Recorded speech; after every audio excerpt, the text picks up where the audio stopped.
Tonight, the abortion fight dividing America. We've only just begun! President Trump stopped short of full support for the most restrictive new law. The strategy behind the anti-abortion movement. Who's your favorite player on the Raptors? Kawhi Leonard. Anything that we can do as fans to help him stay, I'm all for it. The lengths Raptors fans are going to for their superstar. Will he stay or will he go? Yes, he's president, leader of the free world, but I known him when he was just a young adult. And you weren't scared of his office or the role? I was terrified every single day. Behind the scenes of the Obama presidency with his top advisor, Valerie Jarrett, is the Sunday interview. This is The National.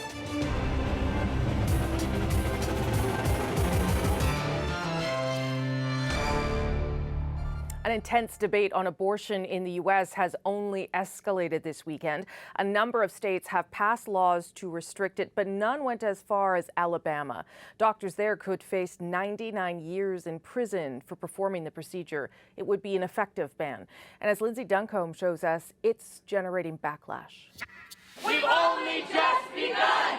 In 5 Alabama cities today, outrage, women and men speaking out against the state's new abortion law. It has, I think, created a spark that we're going to see a political response to, as well as lawsuits and other forms of action. Protesters especially incensed there's no exception for victims of rape and incest. It is oppression of people who have gone through the horror of rape and incest. It is oppression of the poor. It is oppression of those who are not Caucasian. U.S. President Donald Trump distanced himself from the most extreme measures today, tweeting, "I am strongly pro-life with 3 exceptions, rape, incest, and protecting the life of the mother," adding, "We must stick together and win for life in 2020, indicating perhaps the White House is concerned that new laws in several states could motivate the president's opponents as much as his supporters. They've decided that the best way to erode abortion rights in this country is to chip away at it as opposed to banning it 100%. They worry that a total ban will actually create the kind of backlash that we've seen this week. Indeed, Democratic presidential candidates seem to compete for the toughest words to condemn the abortion restrictions and the president. It is not an exaggeration to say that banning legal, medically assisted abortion and forcing women back into the arms of quacks will quite literally kill women. And I hope America's women are paying attention, because President Trump has started a war on America's women, and if it's a fight he wants to have, it's a fight he's gonna have, and he's going to lose. Many Americans, though, see both sides. I do believe that life starts at conception, but I also hurt for women who are in that position to make that decision. It's just like so many complex issues. It's not a black or white for me and for a lot of people. We've only just begun! In legislatures, in courtrooms, and at the ballot box, this fight isn't going away. Lindsay Duncombe, CBC News, Washington. In the last year, 8 states have passed tough new restrictions against abortion. But here's the thing, not one of them has taken effect. There's going to be court challenge to this issue throughout the years to come. These laws are written to be unconstitutional. They are bait for legal challenges. And while lower courts hear those challenges, the laws won't come into force. The anti-abortion states are spoiling for a hearing at the Supreme Court, because that's the only bench with the power to revisit Roe v. Wade, the 1973 decision that gave women the right to seek an abortion. They've been very clear that they've crafted a law that will go to the Supreme Court that decides how far can states go to govern on this issue. The top court now leans right after 2 Trump appointments, but that strategy could still fail. The Supreme Court could declare Roe v. Wade is settled law and refuse to hear the appeals. The lower courts would follow suit, meaning the laws would stay struck down and never come into effect. To Central America now, where a visit to a tropical paradise has ended in tragedy. A small plane crash has claimed the lives of a British Columbia man and 4 Americans. Their flight had just taken off from the island of Roatan, a popular tourist destination in Honduras. And as Briar Stewart explains, it was the Canadian who was the pilot. The plane was airborne for only a few moments before plummeting into the sea, killing all 5 on board, including Patrick Forsyth, a Canadian pilot originally from British Columbia. The plane is completely destroyed, says this Honduran police officer. Its debris is all around. Earlier in the day, Forsyth had flown a separate group of tourists from the northern coast of Honduras to Roatan, an 80-kilometer trip, but he was late picking them up. He told passenger John Enman there had been mechanical problems. So he said to me that he had a ignition wire from the ignition to the battery was broken. So he had immediately ordered the part. As soon as it got there, the mechanic worked on his plane. After they all landed safely, Forsyth said goodbye to his passengers, then headed out again with the new group of tourists, crashing just moments later. It just rocks you to the core, just shocks you. Just that you think that 10 minutes later he's in the water dead. In a statement, Forsyth's sister said their family, along with other families, have suffered a tremendous personal loss. They asked that sufficient time be given to the professionals investigating the accident to find the actual cause of the accident without speculation. Forsyth had been living in Honduras for years. He had planned to build a resort but had been accused by some indigenous groups of trying to develop their ancestral lands.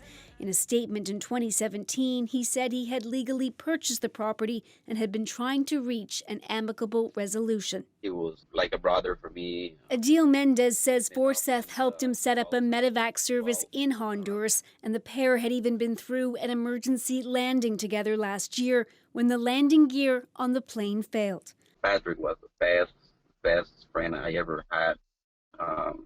He was very professional. He was very responsible for every type of thing that he was planning to do.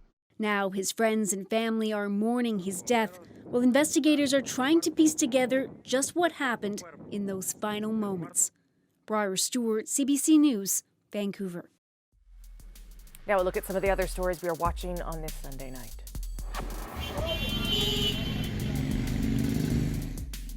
In Egypt, at least 16 people were hurt after this bus explosion near the Giza pyramids.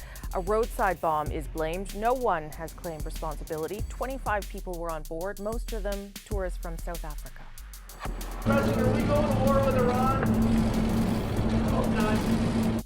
That was Thursday, but tonight Donald Trump is at it again, rattling his saber at Iran. He's tweeted if Iran wants to fight, that will be the official end of Iran. Never threaten the United States again. Trump's already strengthened military presence in the Persian Gulf and tightened economic sanctions. Tehran's called those moves psychological warfare. Here in Canada, between those long weekend road trips and some provinces going to war against the federal carbon tax, there's a lot of attention on gas prices right now. But while gas isn't exactly cheap across the country, Ontario and Alberta prices, for example, are below the national average. The worst place right now, I don't have to tell you this, if you live there, is BC. In Vancouver, it averages $1.70, and taxes are actually only part of the problem. The price is so high, drivers say they are changing their behavior. Anita Bath breaks down the pain and shock at the pumps. Frustration, I think, is the best word. This is a bit of a shock to see that this high. On average, this region is paying 44 cents more than the rest of the country, and that is starting to hurt. I think at the end of the day, when we decided to do the fuel surcharge was because it was affecting our bottom line. Like other fuel-reliant businesses, Tyler Lopez's moving company is now passing on the cost to the consumer, charging anywhere from $50 to $100 extra per move. You know, he explained that to fill up a truck, it's $250 to $300. It's not just moving and delivery companies feeling the pinch. As we inch closer to summer, fuel demand is expected to increase, pushing gas prices even higher. That has British Columbians rethinking travel plans. This one right here is a Ford-built motorhome, a gas motorhome. This year, gas motorhomes just aren't worth it for some vacation goers. That's one of the main topics when it comes to rent a motorhome. And we are seeing cancellations. And fewer bookings overall.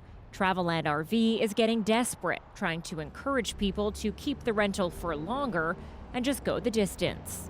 We tell them the farther you go east, the cheaper it gets to fill up the motorhome. Drive to the next province over and you'll find an average of $1.19 in Edmonton. So why the difference? Well, Metro Vancouver's one small refinery only meets about 1/3 of the region's demands, so the province relies on production from Alberta and Washington state.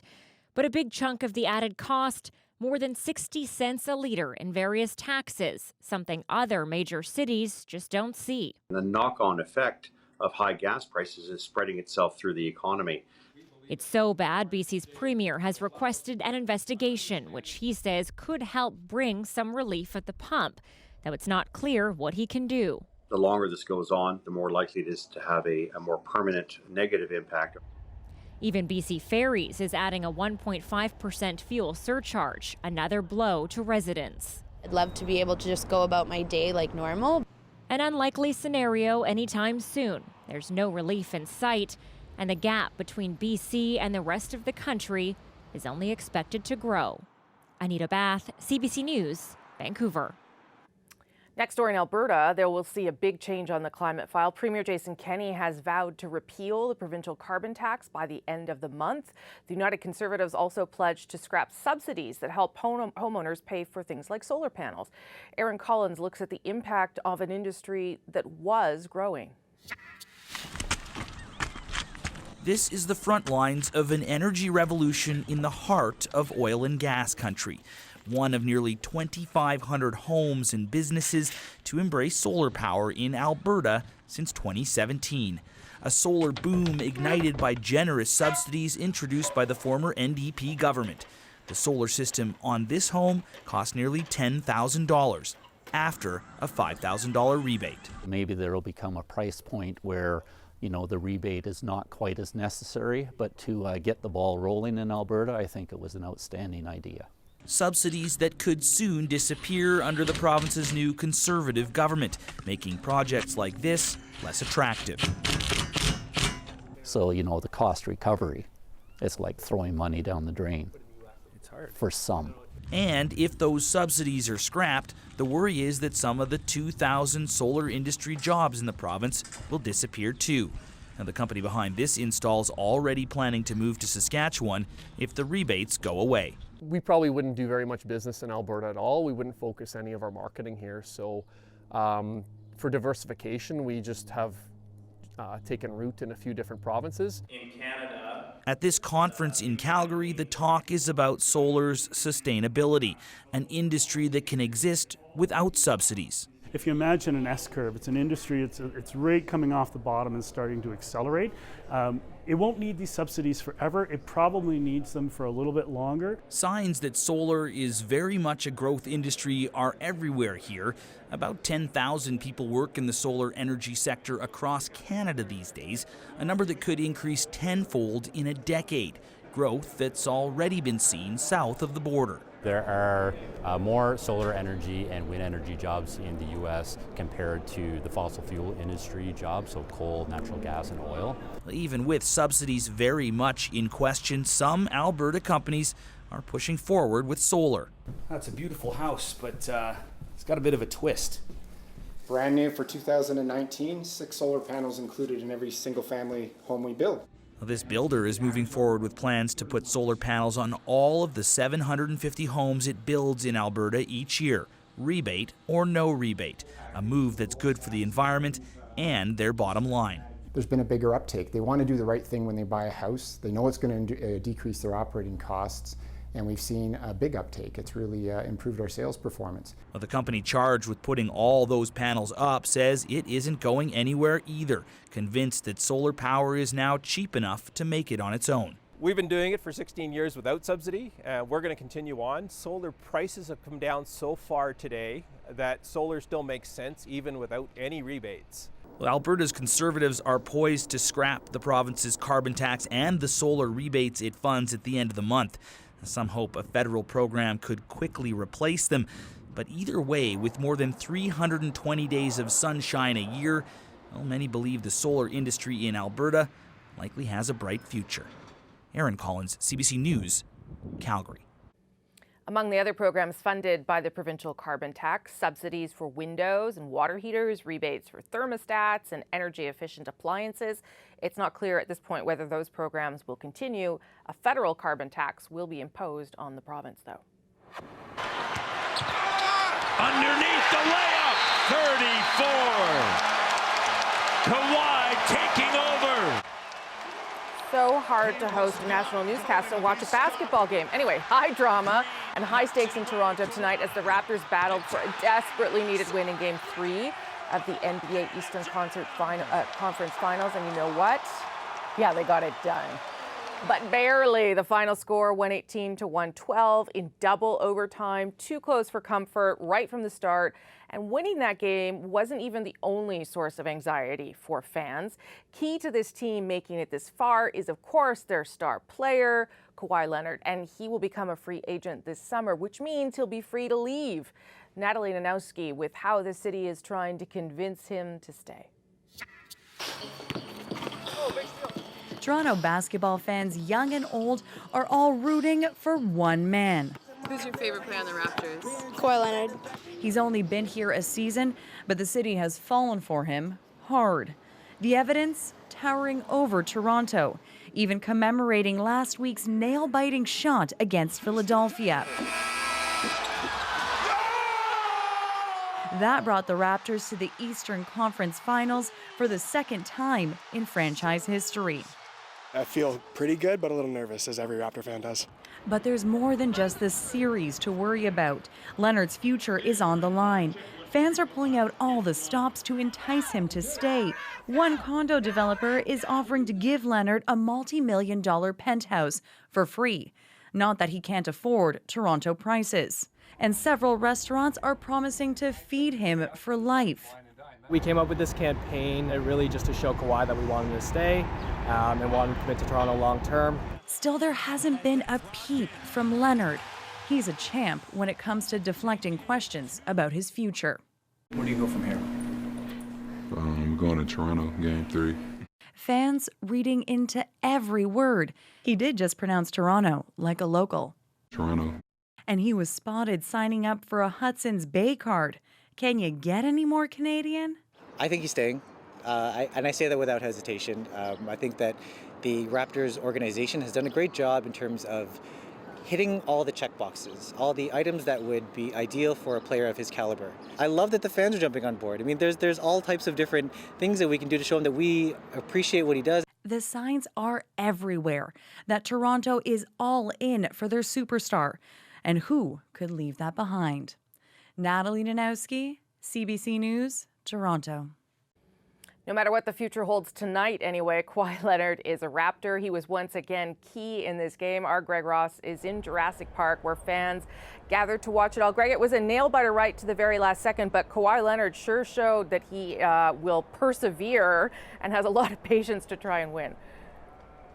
Kawhi Leonard was outstanding in this game, maybe one of his best as a Raptor, but you can see the fans still streaming out of the building here behind me, and they look emotionally drained to me. And I think part of the reason is because this game went to double overtime. It was not an easy game for Raptor fans to watch, but as you said, Kawhi Leonard was just outstanding. 36 points. He played more than 50 minutes in this game. That's a Raptors high for him. He's never played that many minutes for the Raptors in a game. And of course, getting it done when it counted, coming up with those big shots to help the Raptors to a 118-112 victory to make this a 2-1 series now and avoid falling down 3-0, which is what they did not want to do. No NBA team has ever rebounded from a 3-0 deficit in a playoff series. The Raptors avoid that with a great performance by Kawhi Leonard. And again, the fans go home happy, but very much drained after a very nerve-wracking game. It was close all the way, right to the end.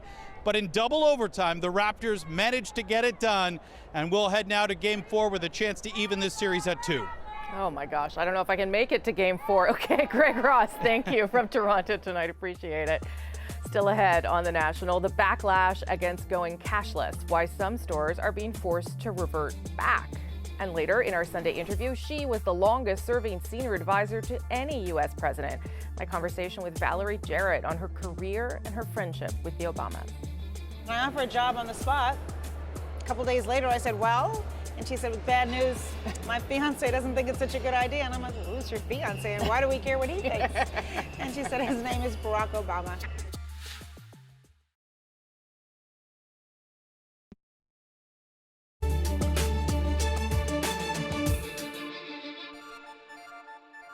Cash or credit? It's a bit of a retail mantra, and now it's the law in some places, pushing back against a trend to go all digital. San Francisco just became the latest U.S. jurisdiction to require stores to accept cold, hard cash.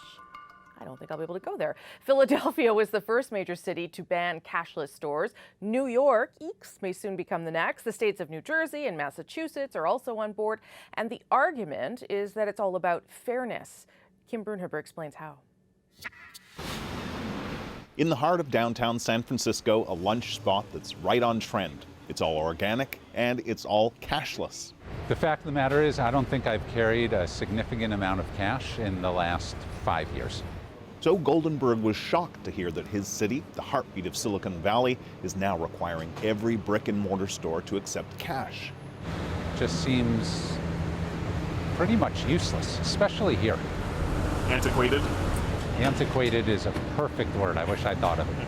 The politician behind the move to ban cashless stores says she was responding to complaints from some of her African American constituents who said they were being marginalized. For them not to be able to go and give cash, I thought was really discrimination and an equity issue. The problem isn't limited to San Francisco. 8.5 million Americans don't have bank accounts, people known as the unbanked, many of them minorities and seniors. We're a long ways away from a cashless society. This business professor, who has studied how banking practices affect people with low incomes, says cashless stores don't only exclude people with no bank accounts, there are millions of others who prefer to buy with cash only. They may not trust themselves using credit, they may not have applied for credit cards, they may be fearful overdrafting their accounts. The overdraft fees are enormous among lower income families across the country. If anyone should love cashless sales, it's Anthony Frias. He works for a company that makes the equipment that enables stores to swipe your card.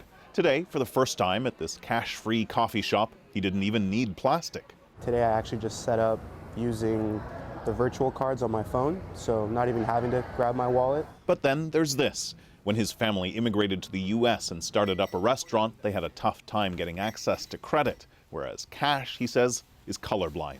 Cash is basically for everyone, no matter where you come from or who you are. Cash and credit, analog and digital, there's room for both, he says, like his laptop and his notepad. You shouldn't have to choose.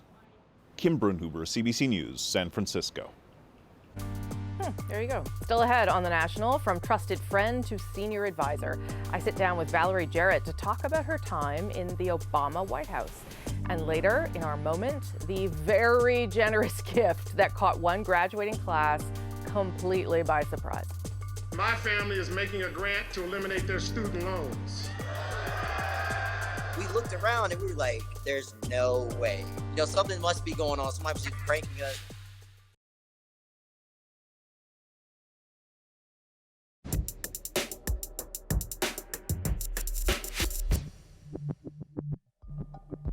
Turn back the clock to 2008. America's first black president was campaigning for the job. He had the world's attention, and she had his. This is Valerie Jarrett, who was about to become the longest-serving presidential senior advisor ever.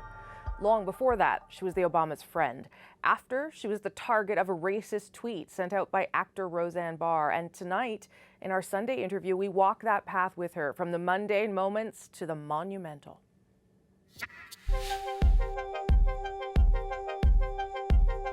Valerie Jarrett has been a friend, confidant, and mentor to Barack Obama for nearly 3 decades. A trusted voice in the room as he reckoned with some of the most pivotal moments of his political career, perhaps none more critical than this. Barack knows what it means to be a black man living in a country and a culture that is controlled by rich white people. With Obama's presidential campaign on the line, faced with mounting criticism over the searing sermons of his pastor, Reverend Jeremiah Wright, Jarrett encouraged him to tackle the issue head-on. Obama responded with this now famous race speech. The fact is that the comments that have been made and the issues that have surfaced over the last few weeks reflect the complexities of race in this country that we've never really worked through. It was a turning point in Obama's path to the Oval Office and one of many moments that Jarrett reflects on in her new book, Finding My Voice, a memoir from the longest-serving senior advisor to any president in American history. Where are we looking first?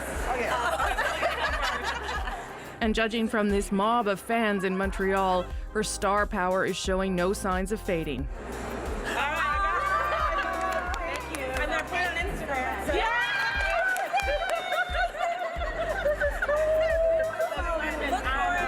I caught up with Valerie Jarrett in Montreal.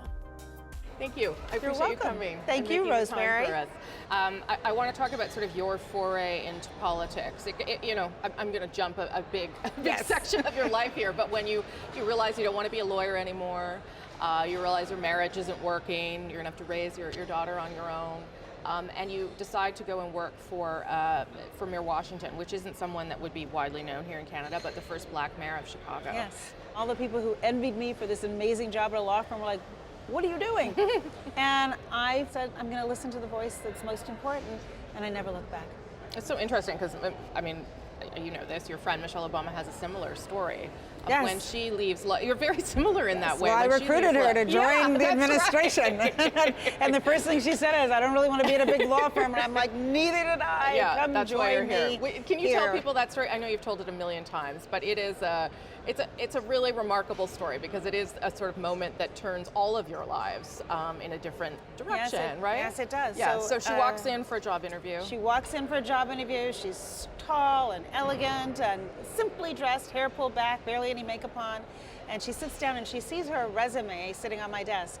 And she never mentions a word. No Princeton, Harvard, big law firm. She tells me her story, which we all now know is, in a sense, the quintessential American story. Growing up in a working class family, father who had a very humble job working for the city, but instilled in her the sense of the value of education. Mm-hmm. And in return, they said, to those who much is given, much is expected. And this is the story that just kind of blew me away. And I offered a job on the spot. A couple days later, I said, well, and she said, bad news, my fiance doesn't think it's such a good idea. And I'm like, well, who's your fiance and why do we care what he thinks? And she said, his name is Barack Obama. He started his career as a community organizer. Would you have dinner with us to talk about it? Well, that's a little unusual, right? It's very unusual, but am I glad I said yes? And that was in 1991. When you had that dinner, did you guys click immediately? We did, we did. Yeah. And Barack Obama said, where are you from? I said, Chicago. Where'd you grow up? Chicago. Were you born here? Well, no, I was born in Iran. And he's like, well, that's interesting. I lived in Indonesia for a while. And so we talked about what we had learned from having lived outside of the United States and our ability to walk in a room and connect with people of all walks of life, and also that the United States is a great country. It's not the only country. So it sounds like this was a very determined person from the moment you met him. Absolutely. Yeah. And he didn't, I can't say that when I met him I knew he would be president of the United States. I did think he might be mayor of Chicago. That was kind of the ceiling I gave to him when we first met.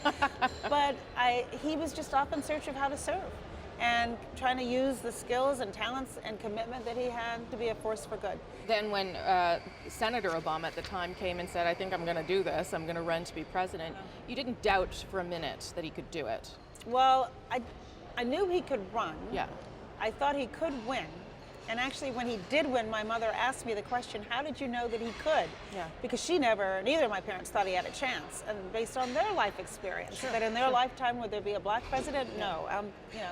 And I said to them, you raised me to think if you work twice as hard that anything is possible. And then they said, well, we didn't really believe that. Right? And thanks a lot. I know, my whole life I thought this is, but I realized that they had raised me aspirationally, not as a world that they knew, but as a world that they hoped I would find. Right. And that's, I think, the best gift you can give your children. And I think his grandparents and his mother raised him similarly.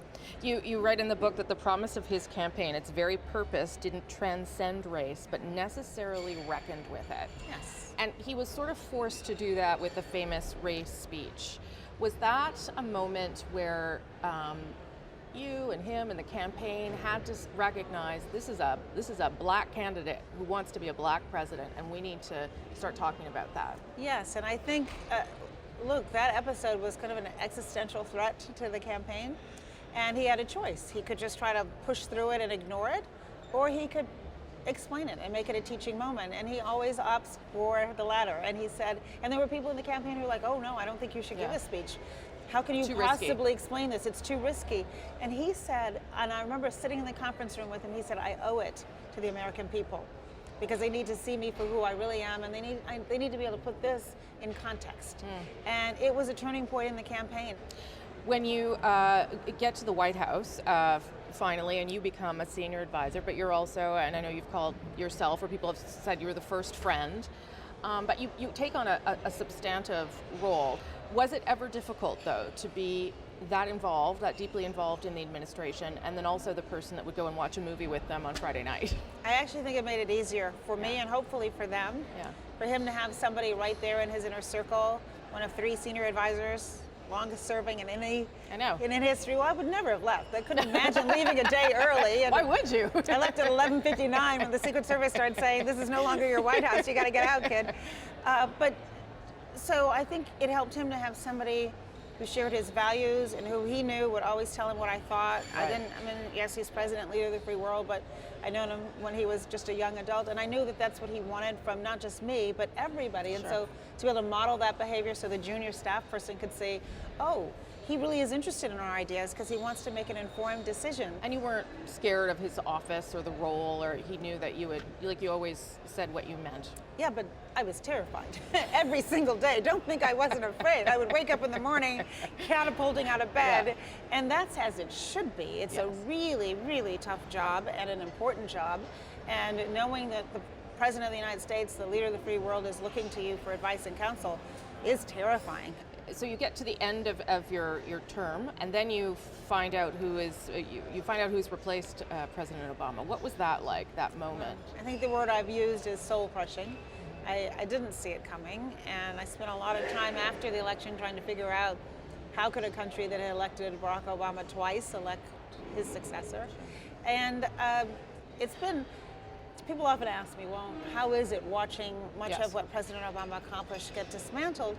And it's extremely painful, not because of the work we put in. It's painful because I think about the families that are being impacted by these changes, whether it's walking away from the climate accord or the Iran deal or the policies on immigration that are separating families at the border, and the impact that it's having on families not just in America but around the world who have always looked to the United States to be that beacon of hope of democracy.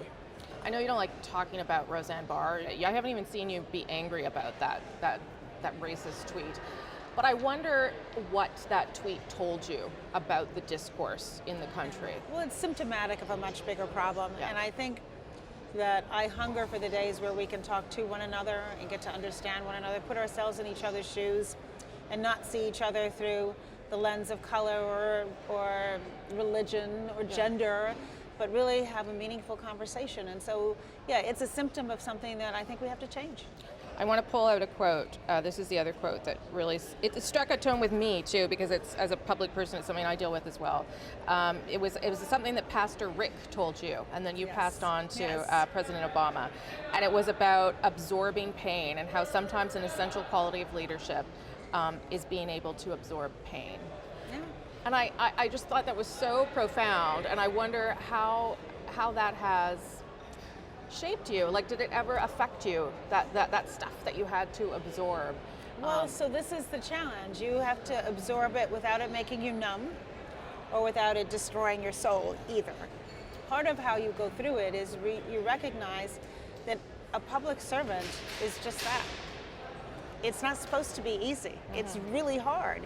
And if you believe that you're there for the purpose of doing good, then that kind of arms you to take a little bit of the heat that inevitably comes your way. In a big, complicated democracy such as ours, you just have to get used to it. But don't let it eat you alive. What's your best Barack Obama story? I have so many, but I couldn't tell you most of them. Now, you know what I say about him? Because people always ask me, obviously, because we're so close, what is it we don't know about the first couple? And I think part of their magic is they are so authentic. And on her darkest moments, and the same with him, there isn't a single time where I would see them where they didn't say, how are you doing? And that's friendship. They could have gotten away with never saying, how are you? And they always like, how's this for you? Are you okay? That's pretty supportive. That chokes me up. I'm lucky to have them in my life. Well, thank you. It's always wonderful to get a glimpse behind and all those smart people that are behind the people in front of the camera. Thank you. So I appreciate you saying that. Thank you. It's a pleasure. Ahead tonight on The National, it's not your average garage sale. We'll explain what had Montrealers flocking to an old convent in search of a good deal. It's incredible. It's like a once-in-a-lifetime opportunity. All of us share an interest in going to unusual sales, unusual events, and finding unusual pieces of the history of Montreal. But first, a look at an interview we will bring you tomorrow night on The National. Lindsay Addario is an award-winning war photographer who's worked in some of the most dangerous places on the planet. She sat down to talk to my pal Adrian to talk about her craft and its impact. In an era when the powerful question facts, when lies smother the truth, going right to the heart of conflicts matters even more. Few have hunted the truth, quite like Pulitzer Prize-winning war photographer Lindsay Addario. Welcome to The National. Thank you. But taking pictures doesn't always mean they'll be seen. It certainly wasn't the case when she took these images of wounded American troops in the early days of the war in Iraq. A publication balked. The editor-in-chief doesn't think the American public can handle seeing these images. And I was furious, and I said, you know, how dare you send me to Fallujah if you don't even have the guts to publish what I'm seeing. Lindsay Addario, the witness the world needs. Monday on The National.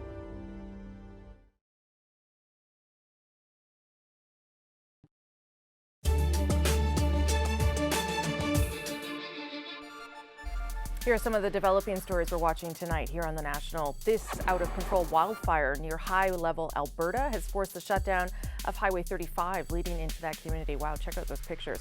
Officials are warning the electricity may go out, but they're not ordering anybody to leave yet. The fire covers 25,000 hectares with strong winds expected to keep those flames going through the evening. Several homes are being evacuated tonight west of Edson, Alberta. The fire jumped Highway 16 there, and it's burning on both sides of the road.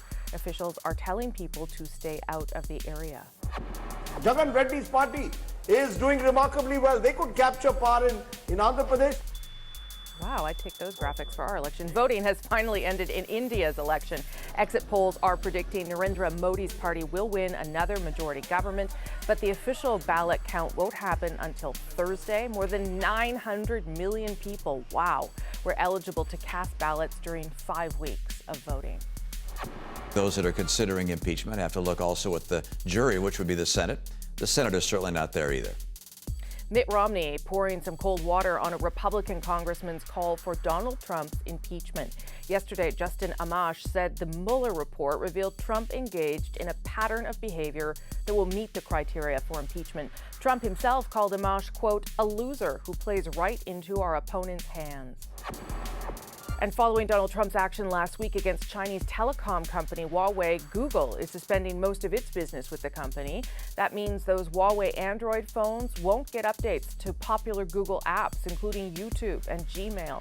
The U.S. blacklisted the company over concerns the Chinese government could use its equipment to spy on American networks. In Montreal, history hidden away for a century was suddenly unveiled for a once-in-a-lifetime garage sale, but I'm probably not giving it enough credit. The Sisters of St. Anne are moving out of a massive convent building, and as Sarah Levitt tells us, for the city's curio hunters, it was a feeding frenzy. This is not the lineup for brunch at the latest hot Montreal restaurant. These people are patiently waiting for their chance to take home religious memorabilia. Porcelain statues of Jesus, just $15. A painting of the Virgin Mary for $10. A rich history at bargain prices. It's a way to share with people what we used to have. And the price is so low, some of them are almost given. The sale is bittersweet for the Sisters of St. Anne. For 110 years, the nuns have occupied what they call the Mother House in the Montreal suburb of Lachine. But once a sisterhood with almost 4,000 members, now only 180 nuns remain. So it's time to downsize. They'll move to a new building down the street. The old convent will turn into low-income and senior housing. It's like as if we continue our own mission, but in some other way. We used to work for the poor and in education and in health care. So now that we cannot work anymore, we want to left something behind us. Many of these items were made by the nuns as an expression of faith. Now for buyers, they're folksy collectibles. Some have come for the regular household things. Others are here because of the religious items, whether it's because they're faithful or they like the kitschy look. It's incredible. It's like a once-in-a-lifetime opportunity. All of us share an interest in going to unusual sales, unusual events, and finding unusual pieces of the history of Montreal. Just to remind me a little souvenir, and I really enjoy it. By Sunday afternoon, the sisters had to turn people away. Pretty much everything had been sold. They managed to raise more than $20,000 to help them with their move. The nuns here hope the memories of their work will live on in other homes. Sarah Levitt, CBC News, Montreal. Up next on The National, the $40 million graduation gift that nobody saw coming. It's still so unreal. I can't believe it. You know, it's one of those things that I'm like, I'm dreaming right now. Somebody please pinch me, right? I can't believe that somebody really just paid off my student loan, somebody who I don't even know. The surprise reaction is our moment, but first, and I promise I would never do this to you, no spoilers. In case you missed it, 1 million fans of Game of Thrones wish this final season never happened. But the complaints? Oh, minor things like plot holes, ignored story arcs, sloppy writing, the mood summed up by this kind of thing. Most blame the two showrunners for pushing out shorter, speedier seasons. I think a lot of that was logistical. They were thinking about how many production days they had, actors' contracts, things like that. But they've pitched it as a creative sense. This is what they needed to do creatively. I would argue that much of what's happened this season makes sense, but we're missing some detail. This was a show that used to be so much about detail, based on a book series all about detail, and we're sort of losing that attention to detail. The fan rage is so strong, 1 million plus support an online petition that says the showrunners are woefully incompetent and they want season 8 remade. And while this isn't exactly scientific, if you look at the IMDb user ratings, Game of Thrones, for comparison, the final season drop-off is Dexter level bad. Surely that means Thrones is taking a huge ratings hit. For all the criticism the show has received this season, it's shown no negative impact on its numbers. We're still seeing tens of millions of people on a scale that HBO has never seen, and if anything, the internet's talking about it even more in this critical phase than it did when it was happy with it. Turns out, hate watching still means watching. To studio executives, those showrunners have the Midas touch. Their next project, a new Star Wars trilogy, because it's not like those fans are picky.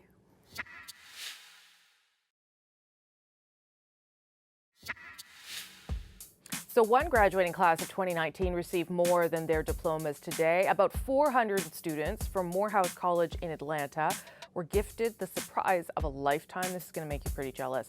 Turns out their student loans will be completely taken care of, all thanks to the generosity of their commencement speaker, billionaire Robert F. Smith. It's a total gift worth $40 million. So we spoke to one of the graduates who is now free of student debt, and his reaction is tonight's moment. This is my class, 2019. And I was just like, oh my goodness, and it changed our lives.